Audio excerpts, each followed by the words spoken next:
বারাবণী বিধানসভা তৃণমূল কংগ্রেসের প্রার্থী বিধান উপাধ্যায় হয়ে বারাবণীতে এসেছিলেন তৃণমূল কংগ্রেসের সর্বভারতীয় সম্পাদক অভিষেক ব্যানার্জি। বারাবণী পানুরিয়া হাসপাতাল মাঠে এসেছিলেন তিনি। বিগত 3 বারের বিজয়ী বিধায়ক বিধান উপাধ্যায়ের কাজের প্রশংসা করেন এবং চতুর্থবার তিনি জিতবেন।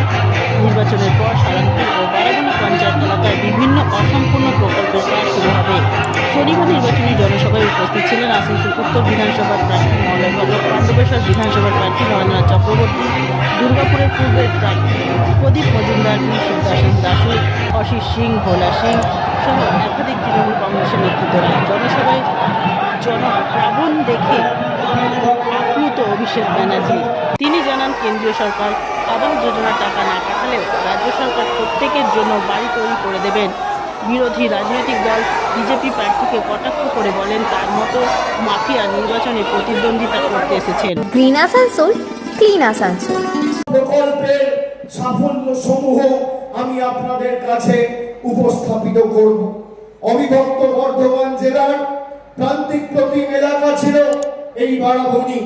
তৃণমূল সরকার ক্ষমতায় আসার পর পশ্চিম বর্ধমান জেলাকে আলাদা জেলার স্বীকৃতি দিয়েছে। জেলা আদালত থেকে শুরু করে কাজী নজরুল ইসলামের নামে চুরুলিয়ায় বিশ্ববিদ্যালয়, আসানসোলের পুলিশ কমিশনারেট, উন্নত মানের আইন শৃঙ্খলার জন্য ডিএম অফিস, আসানসোল জেলা হাসপাতালকে মাল্টি সুপার স্পেশালিটি হাসপাতালের আদলে উন্নতিকরণ করেছে আমাদের সরকার।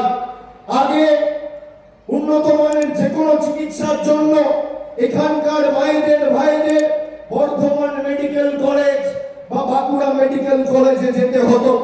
এখন আসানসোল উত্তর, আসানসোল দক্ষিণ, কুলটি, জামুরিয়া, রানীগঞ্জ, বরাবণী সহ লক্ষ মানুষ এই হাসপাতালের পরিষেবার দ্বারা উপকৃত।